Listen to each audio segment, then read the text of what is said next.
In the last class, we discussed about what is a testing and need for testing, and the next fault types and models. Fault types and models. Okay, in chip testing, in the conventional అని చెప్పా కదా టీవీలో faults in fabrication and design and failures due to stressful operating conditions, namely the reliability problems. Okay, those can be identified by testing. Faults in the manufacturing and stressful operating conditions in the IC can be identified by using testing. Okay, that is why we have to do testing. Whatever the circuit we have, we want to test, that is a device under test or it may be circuit under test. For example, I want to test the AND gate circuit. This is my AND gate circuit. It has, for example, 2 inputs and 1 output. If you want to test this IC, this is called as DUT, device under test or circuit under test. Okay, so here you may write like this. So this is my DUT, and give inputs and check output. There is a device under test or circuit under test. Then I will give 0, 0, check the output, 0, 1, check the output, 1, 0, check the output, 1, 1, I will check the output. Like this, we have to verify this circuit. So for which circuit we are doing is nothing but device under test or circuit under test. So in the IC, we are finding the faults for the IC. That IC circuit is nothing but device under test or circuit under test. Here fault types and fault models. Examples of physical faults: defects in the silicon substrate, photolithographic defects, and mask contamination and scratches. Next is a process variations and abnormalities, oxide defects. All those are comes under physical defects. In the IC manufacturing, we have physical defects. These are some examples for the physical defects. Similarly, go for electrical defects or electrical faults. Okay, due to circuit shorts or it may be bridging faults. These are known as bridging faults, and the circuit may be open circuit. Then there is also some fault, and transistor stuck at and stuck at faults. It may be stuck on and stuck off, stuck open faults. That means stuck at is, again I'm saying that stuck at means it is staying on, for example, 0. If we give input is 0 or 1, but it is staying on, for example, 1, that is stuck at 1. But it is taking 0 for any input, it may be 0 or 1, that is stuck at 0. Those are nothing but stuck on and stuck open for the transistor. If it is for logical faults, stuck at 1, stuck at 0. Next is resistive shorts and opens. The resistors may get shortage, short circuit and open circuited. And excessive change in the threshold voltage. Okay, the variations in the threshold voltage may create some noise faults. Excessive steady state currents. More current will be passes through the circuit or IC, then there is also some fault. These are some electrical faults. Then go for logical faults. The logical faults are logical stuck at 0 and stuck at 1. Here it may be transistor. We are going to say that transistor is in on condition or transistor is in off condition. For example, I am taking one transistor, NPN transistor I am taking, and here I am giving input, and next I am going to collect the output here like this for C configuration. Here I am going to take output. For example, stuck on stuck open means, for example, I will give 5 volts here. I may give 5 volts input to this circuit. Generally, the transistor is in on condition. The output of the transistor is on condition. In the same manner, for 5 volts it is on. Okay. For example, I am giving 0 volts as the input for this transistor. For 0 volts also it is on. The output is on for either it may be for 0 volts or 5 volts. That is stuck on. Similarly, stuck open.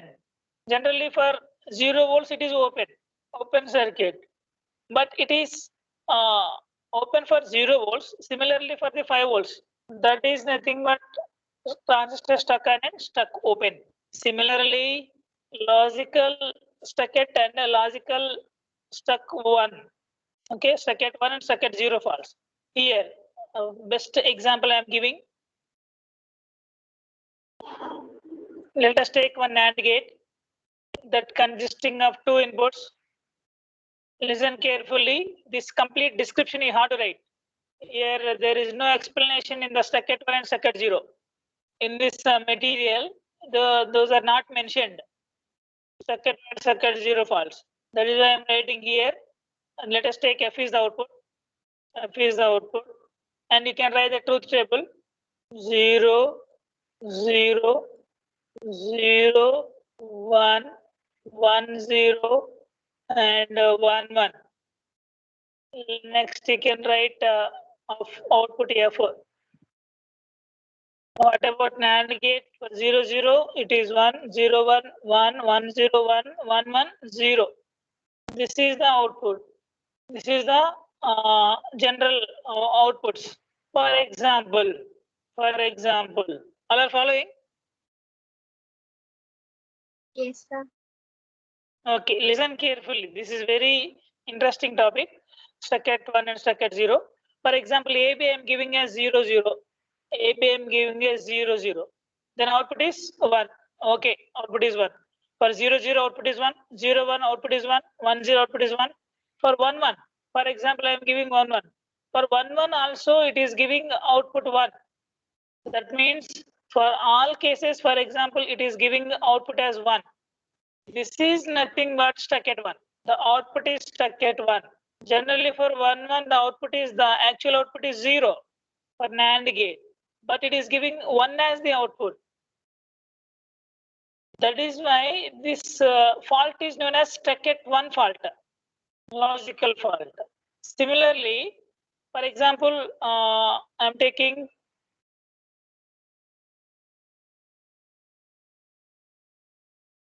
here, for example, here output is 0. For 0, 0, output is 0. For 0, 1 also output is 0. For 1, 0, output is 0. For all conditions, if you are getting output 0, generally for 0, 0, output is 1, but it is giving 0. For 0, 1, it is 1, but it is giving 0. For all inputs, it is showing output is 0. That is nothing but stuck at 0. Stuck at 0.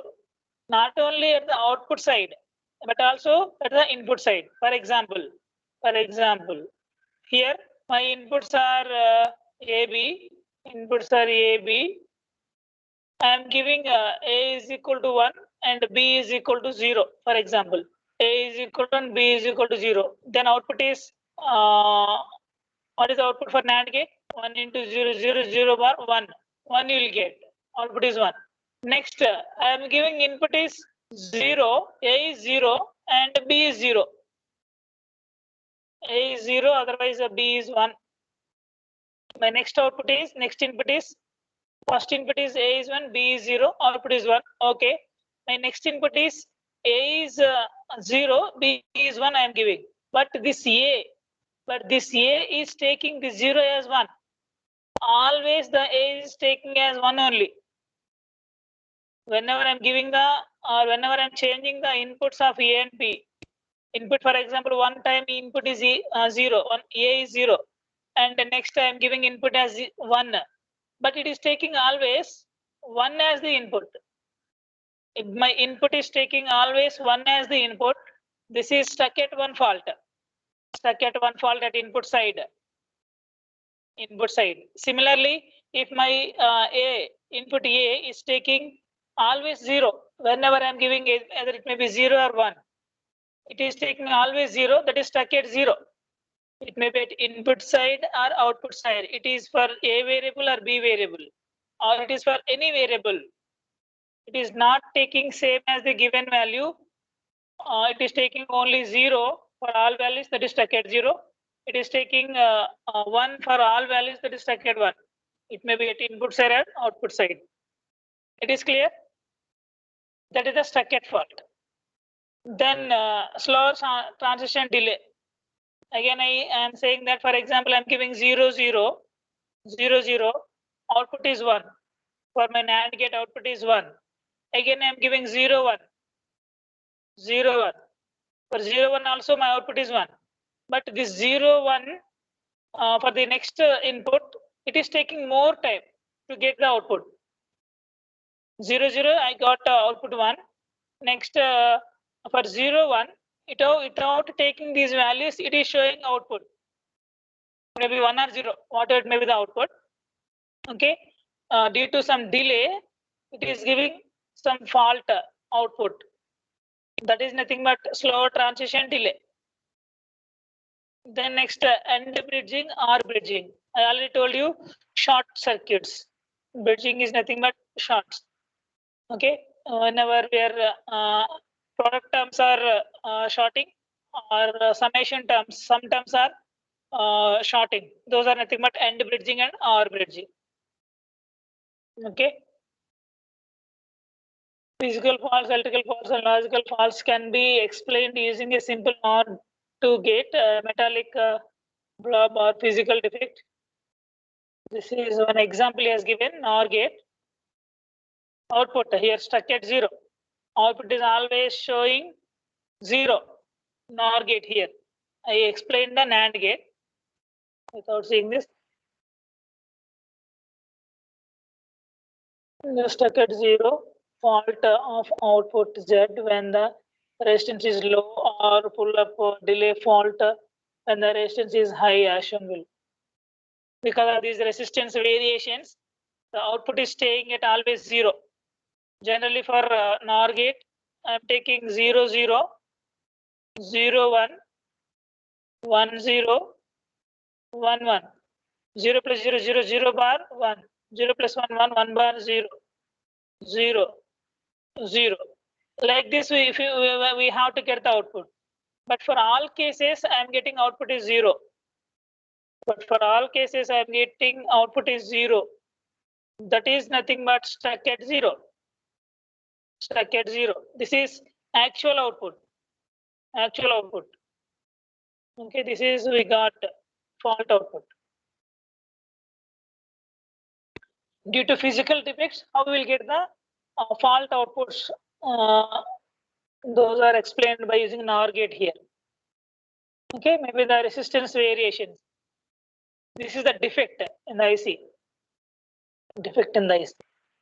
Because of the defect, there is a present of resistive short circuit happened. Because of this short circuit, the output is maintaining always 0. Okay, very good example.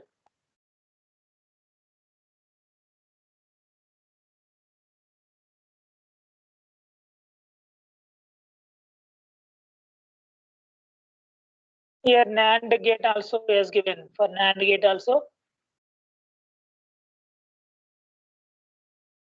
the transistors may stuck off and stuck on. Okay, that is another example. These are some models, fault models. Then controllability and observability. I already told you what is a controllability and what is observability. Whenever we are giving different combination of inputs, those are nothing but controllability, and we are checking the corresponding outputs from the various combination of inputs. That is nothing but observability. Okay, the controllability of a circuit is a measure of the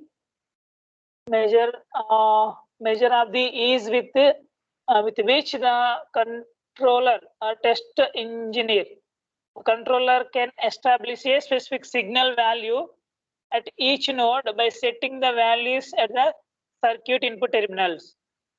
Okay, so for example, AND gate I'm taking, it has 2 inputs. At these inputs, this is one node and this is another node. At these nodes, setting the inputs is nothing but controllability. Who is do? The test engineer will do. Who is testing that? He will do.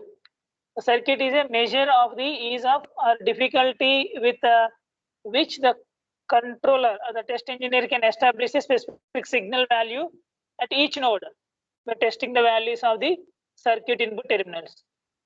And go for the observability. The observability is the measure of the or the difficulty with which one can determine the signal value at any logic node in the circuit by controlling its primary input and observing the primary output. Here the term primary refers to the IO boundary. So here input output boundary. IO means input output boundary of the circuit under test. For which circuit we are, for example, this is my CUT or circuit under test or device under test.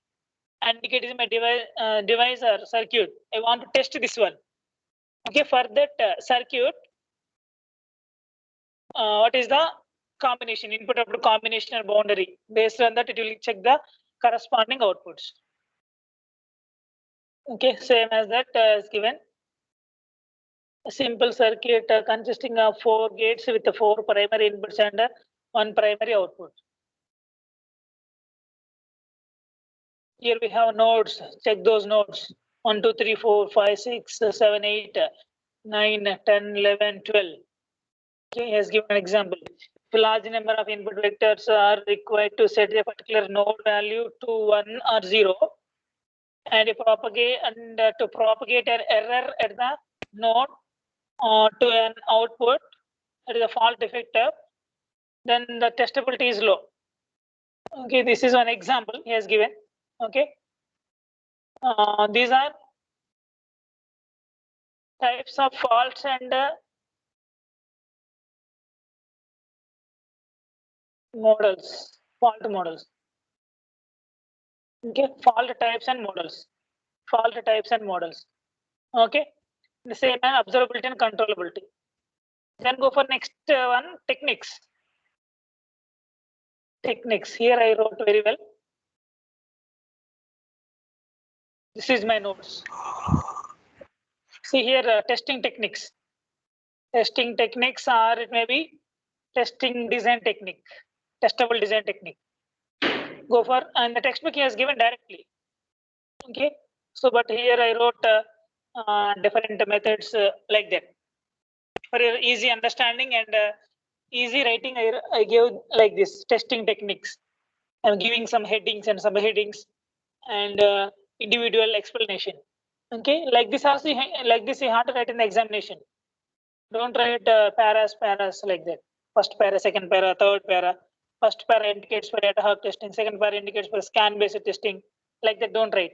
You have to indicate one by one very clearly. Write the main heading, main types, subtypes, like that. Okay, then only you'll get very good marks. Then only the evaluator will understand how much subject depth he or she is having, like that. Okay, testing techniques. There are 3 types of testing techniques are designed for testability. One is ad hoc testing. Ad hoc testing. Ad hoc testing. Second one is scan-based testing or approach. Scan-based testing technique.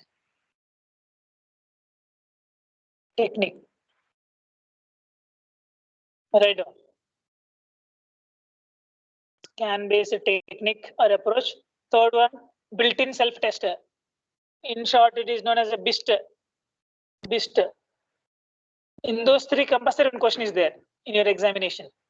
Ad hoc testing, scan-based testing, built-in self-test testing. Go for first one, ad hoc technique. Ad hoc testing technique. Ad hoc testable design technique. One way to increase the testability is to make nodes more accessible at some cost by physically inserting more access circuits to the original design. Listed below are the some of the ad hoc testable design techniques. Ad hoc technique is nothing but, for example, I have one AND gate. See here, always I'm taking AND gate or any other gate is nothing but our IC is not consisting of single IC. It may be thousands of millions of transistors or gates.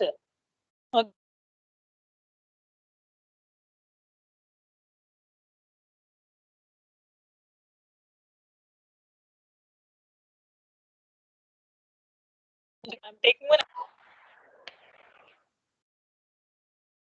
I'm taking an example here. So this example is, for example, AND gate.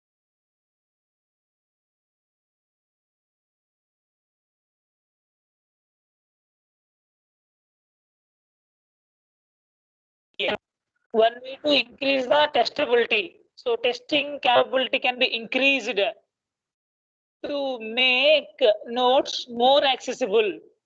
Whatever the inputs or outputs, those nodes can be more accessible at some cost if physically inserting more access circuits to the original design. For this original AND gate, I'm going to add some internal circuit. Another circuit I will add. Okay. So these type of adding is nothing but ad hoc technique. Okay, we have a multiple ad hoc techniques, multiple types of adding techniques we have. So different ways we have.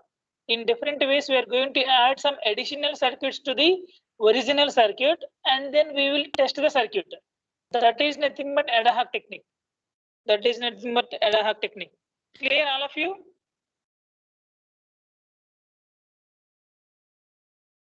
Ad hoc means for the original circuit, we have to add some additional circuits and then we will test. Okay, this is one technique, partition and mux technique. Partition and mux technique. And second one is initialize sequence circuit. Initialize sequence circuit. Third one, disable internal oscillators and clocks. Fourth one, avoid asynchronous logic and redundant logic. Fourth one. And fifth one is avoid delay dependent logic. Last one, this is okay. These are some ways of adding the additional circuits to the original circuit. Then we can test it. Okay, all are following or not?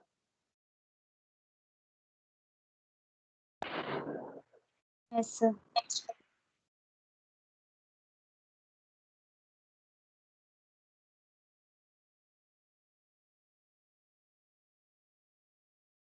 Okay, thank you. Then there is introduction. First one is partition and mux technique. Ad hoc means we are going to add some additional circuits to the original circuit and then we will test it. So the first method in the ad hoc, the first way, not only 4 or 5 methods, it may have multiple methods, multiple ways. Okay. First is partition and mux technique. To test large circuits is difficult. The IC, the VLSI is nothing but it is having millions of transistors. To test large circuit is difficult. So circuits can be partitioned. So here what we are going to do is we are going to split our overall circuit into different small circuits or overall system into different subsystems. Okay, so that is nothing but partition. To test large circuit is difficult. The circuits can be partitioned and multiplexes can be inserted such that some of the primary inputs can be fed to the partition parts to the multiplexers with accessible control signals. With this design technique, the number of accessible nodes can be increased and the number of test patterns can be reduced. Okay, so this is the one way. The actual circuit can be splitted into some sub-circuits. Why we have to split means for the testing. Okay, for example, I'm taking one circuit. There is an integrated circuit.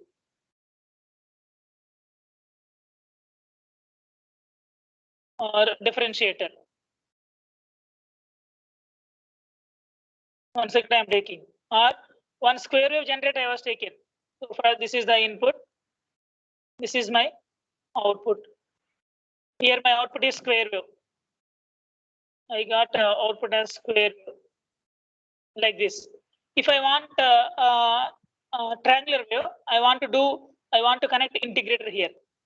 integrator. For example, I connected integrator here. Okay, then my output is triangular wave. This is my original circuit. This is actual circuit. For your understanding purpose, in your practical experience, I am saying this one. Okay, my circuit is generate the triangular waveform. Generation of the triangular waveform. This is my circuit. First, I will generate the, for example, any multi vibrator or any circuit from the Smith trigger. I got square wave. I got square wave. Again, this square wave can be connecting as the input of the integrator or another circuit. Then it will generate the my required triangular wave. Okay, this is my overall circuit. Whenever we are going to connect this circuit or this overall circuit, what you will do? First, you can connect this circuit. For example, this is Smith trigger. Smith trigger. This Smith trigger. First, I will connect this Smith trigger.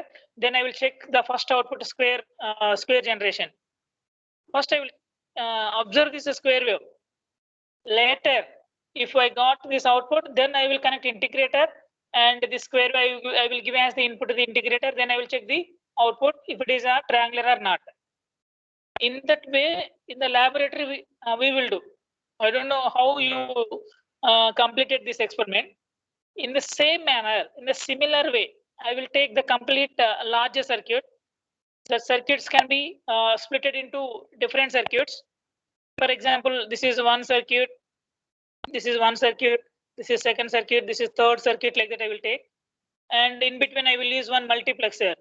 Why I am using multiplexer means in those three circuits, I will select any one circuit for the testing, with a different control signals.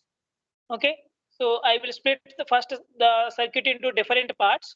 That is nothing but partitioning, and I will add multiplexer, and then I will give the different type of inputs with the different control signals. In this way, I will test individual parts of the individual subsystems. If first system is okay, this is working, no problem. This is working, no problem. This is working, no problem. Finally, overall circuit is working. Like that, I will do testing. This is the first one, partition and mux technique. Okay, this is a complete overview. The test to test large circuit is difficult. So circuits can be partitioned and multiplexers can be inserted such that some of the primary inputs can be fed to the partitioned parts through multiplexers with accessible control signals. With this design technique, the number of accessible nodes can be increased and the number of test patterns can be reduced. This is the process. I am splitting my system into subcircuits 1, subcircuit 2, and so on, multiplexer and subcircuit 3, and multiplexer 2 on output like this. This is control signal 1, control signal 2. If you want, I will show this textual diagram like this. Draw this one, all of you, quickly.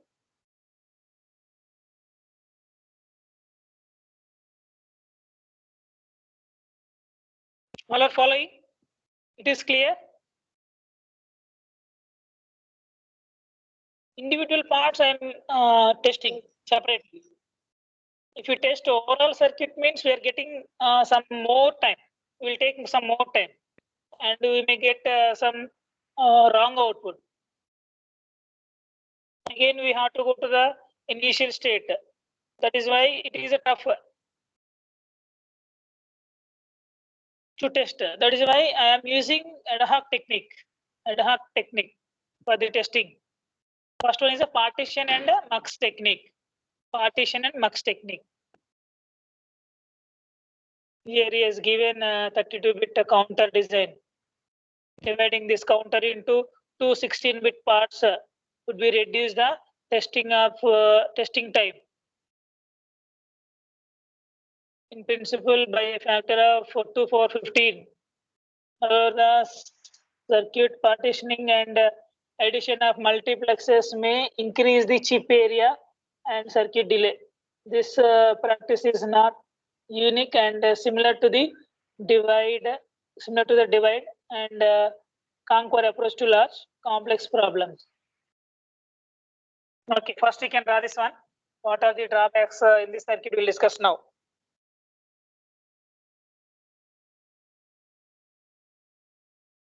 Completed.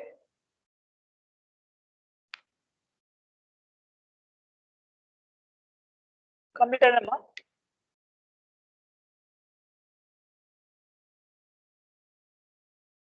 If you listen carefully, then whenever you are preparing, that is easy. Complete notes I said to you. Material is with you, questions are with you, and explanation is also completed. So everything is in your hands.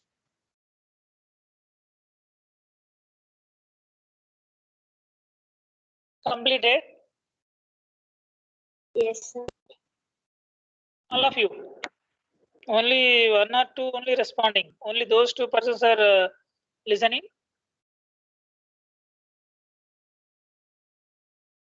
Any doubts about this partition and mux technique? Anyone? If you know concept, you can able to write very clearly by reading this concept by using this textbook. Okay. Shall I move to next one? Yes, sir. Then go for the second one. Initialize sequential circuit. Initialize sequential circuit. I'm explaining ad hoc testings only. These are all some types of ad hoc testing models. Initialize a sequential circuit. When the sequential circuit is powered up or using, its initial state can be a random unknown state. In this case, it is not possible to start the test sequence correctly. Okay, so we know that what is a sequential circuit. A sequential circuit is nothing but the output depends on the combination of inputs as well as previous output. So its initial state can be random unknown state. For the sequential circuit, we can't able to check the output for the initial states. Why? Because we don't know the what is the output. For example, this is my sequential circuit. It may be flip-flop or anything. This is my output. This is my output. For example, I am giving inputs as 1, 1, and here output is connecting to input via memory element. Memory element, or it may be latch or flip-flop. This is our sequential circuit. Combination circuit. This is combinational, and we have memory element. The combination of combinational circuit and memory element is nothing but sequential circuit. For example, I am giving inputs as 1, 1. By taking these 2 inputs, it will not give the corresponding output. Why? Because it is interconnected to the memory element, another input. So we don't know this output. This is called as its initial state can be random or unknown state. In this case, it is not possible to start the test sequence correctly. Here we may give 0, 0, 0, 1, 1, 0, 1, 1 as the inputs, but it may be 3 input or 4 input, any number of inputs. We know that we may give the corresponding inputs, but it is 0 or 1. Output state is 0 or 1. We don't know. In this state, in this case, it is not possible to start the test sequence correctly. So the state of the sequential circuit can be brought to a known state through initialization. So to check the corresponding previous output is a 0 or 1, we are going to initialize first one output as a 0 or 1. Okay, the state of the sequence circuit can be brought to the known state through initialization. In many designs, the initialization can be easily done by connecting asynchronous preset and clear. That is why in sequential circuits, we are going to connect predefined inputs. Those are nothing but preset and clear. Those are also known as asynchronous inputs. Preset and clear. So by connecting this preset and clear, we are going to initialize the sequential circuit. In many designs, the initialization can be easily done by connecting asynchronous preset and clear input signals from primary or controlled inputs to flip-flops or latches. Okay, so this previous output is 0 or 1 can be initialized by using preset and clear. preset and clear. This is one way. For example, my circuit is sequential circuit. In this case only we have to use this technique. We can able to initialize our sequential circuit with preset and clear. If it is not sequential circuit, this method is not applicable. This method is not applicable. Okay, this ad hoc technique is not applicable for the testing. Okay. Yes, This sir. complete you have to write an examination. Okay. So complete idea I'm giving here. Then go for third one. What is third one? So again we'll see this one. When a sequence circuit is powered off, its initial state can be random, unknown state. In this case, it is not possible to start the test sequence correctly. The state of the sequence circuit can be brought to the known state through initialization. In many designs, the initialization can be easily done by connecting asynchronous preset and clear input signals from primary or controllable inputs to flip-flop or latch. Third one, disable internal oscillators and clocks. While testing, we have to disable internal oscillators and clocks. Okay, so for example, my device is having one clock or oscillator circuit. Okay, so oscillator or it may be clock is nothing but it is another circuit. If you avoid this one, if you avoid these clock circuits or it may be oscillators, then testing is easy. Okay, if you are using oscillator, I already told you in on-chip input and output circuits, we are using clock generation. There ring oscillator or it may be crystal oscillator we are using. If I am using that ring oscillator, crystal oscillator there, that is a big circuit. The circuit it is a circuit. If you reduce this circuit, then overall structure is overall the chip circuit is less. So then we can able to test very easily. That is why without this oscillator circuit, we are going to test the output. To avoid the synchronization problem during testing, internal oscillators and clock should be disabled. Okay, for example, I am giving inputs 0 and 1 for my any flip-flop or any counter or any register. These are my inputs. Already this is a clock. For example, this is a clock. And these are my inputs. These are my inputs. If you give these inputs, if you have this clock, because of this synchronization or matching or due to overlapping, there is some problem in the testing. That is why when we are testing a output, we are going to disable these oscillators and clocks. Okay. To avoid synchronization problem during the testing, internal oscillators and clocks should be disabled. Then next one, fourth one, avoid asynchronous logic and redundant logic. Avoid asynchronous logic and redundant logic. Who is fifth hour subject?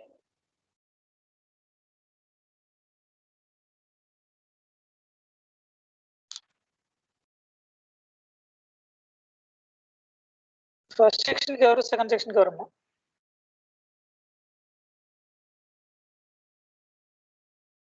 Okay, these two will finish as early as possible. Fourth one, avoid asynchronous logic and redundant logic. Avoid asynchronous logic and redundant logic. I think all of you know very well about redundant logic. Redundant means a repeated state. Repeat, the state may repeat. Those states can be reduced.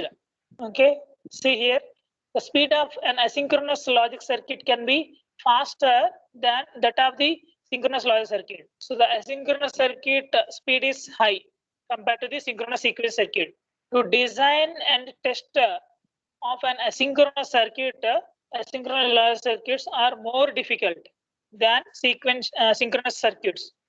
First one, asynchronous circuits are more faster than the synchronous circuits, and testing of the asynchronous circuit is difficult when we compare with the synchronous sequence circuits, and its state transition times are difficult to predict when it will goes from low to high, when it will goes from high to low. That is a difficult. That is nothing but state transition. State transition is nothing but changing from one state to another state. At which time it will goes to high to low, at which time it will goes to low to high, we don't know. We can't able to predict. The prediction is very difficult. Okay, to design and test of an asynchronous logic circuits are more difficult than for a synchronous logic circuit, and its state transition times are difficult to predict.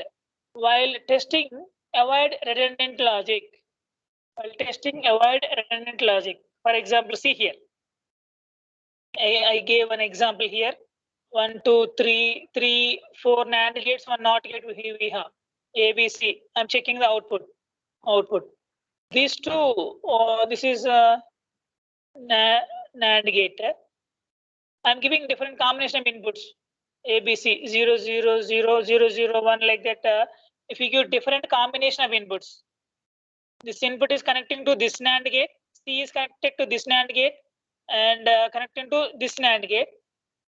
Okay, if these states are same, okay, if these two are connecting to this one, the last NAND gate, if you are taking these as a 0, 0 and 0, 1, 1, 0, 1, 1, if you check the output, and without taking this 0, 0, 0, 1, 1, 0, 1, 1, also you can check the output. There is no change in the output. If you want, you can check this one. I'm not checking here. Okay, here the inputs are B and C. This input is B and this input is a C. Sorry, this is C, this is B, and this is C. This is C. B and C are the inputs for this NAND gate. Whatever the B and C combinations we are checking here, for the same combinations are repeating for this NAND gate. That is why no need to take this one. So these two are similar functions, having similar functions and connecting to this one. Okay, 0, 0, 0, and 1, 0, 1, 1. In one case, it is giving the 0 output. All those we are getting same here. For this NAND gate and this NAND gate, we are getting the same outputs here. And the output is same, F is same. That is why we are going to reduce this NAND gate. That is nothing but redundant logic. Without this, you can draw the circuit. In this way, we are going to reduce the complexity. That is he saying. Avoid asynchronous logic and redundant logic. One is asynchronous and the second is redundant logic. This type is a redundant logic. Okay, any state is a repeating or any gates are repeating, we can reduce the gate. This way we can able to test very easily. This is one type of ad hoc technique. Okay, if you want, you can check ABC by giving different inputs with this circuit and without this NAND gate. You'll get same output. That is why this is a redundant logic. Like this, you may check different circuits, other circuits. Fifth one, avoid delay dependent logic. Last one, this is most automatic test pattern generation. Remember this word ATPG, automatic test pattern generation. This is one circuit. This can be one pattern can be generated by one circuit. We are going to use this circuit for the testing methods. Okay, we are going to generate different combination of inputs. Those will act as the inputs for the circuit for this any device. So this most automatic test pattern generation programs do not include logic delays to minimize the complexity of the program.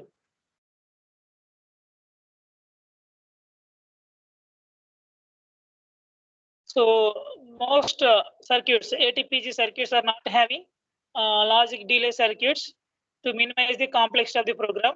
As a result, such delay dependent logic is viewed as the redundant combinational logic. Okay, so if you are generating some series of bits generation. If you're generating a 4-bit sequence or 3-bit sequence, it will give some delay. Because of that, there may be some repeated states there, redundant states. To avoid that, we are going to, as a result, such a delay dependent logic is viewed as redundant combinational logic. Okay, avoid delay dependent logic. So these type of delays we have to avoid whenever we are generating the test patterns. That is a small notes for you. Both are similar. Redundant states can be avoided. See, it may be in the sequence or it may be in the logic circuit. This is in the logic circuit. Logic circuit here, logic bits generation, you have to avoid. Then second technique is scan-based technique. Scan-based technique. Scan-based technique. Testing techniques. First one, ad hoc is over. Second is scan-based technique. Third is a built-in self-test. If we discuss these two, this is the completion of the design for testability. Design for testability. We'll discuss those two later. Ad hoc testing is not having a prescribed or only 5 classification, only 6 classifications like that. It has multiple ways. Okay, it may be done in different way. The testing can done in different ways. These are some ways. The designer, the testing engineer can use any type of testing model. Okay, initialize sequences circuit, or it may be a partition method, or it may be avoiding the or disabling the clock signals and circuits and avoiding the redundant states and the delay dependent logics and so on. You may use only these 5 or any other techniques. Okay, next is scan based technique. We'll discuss the scan based technique in the next class. Any doubts, anyone?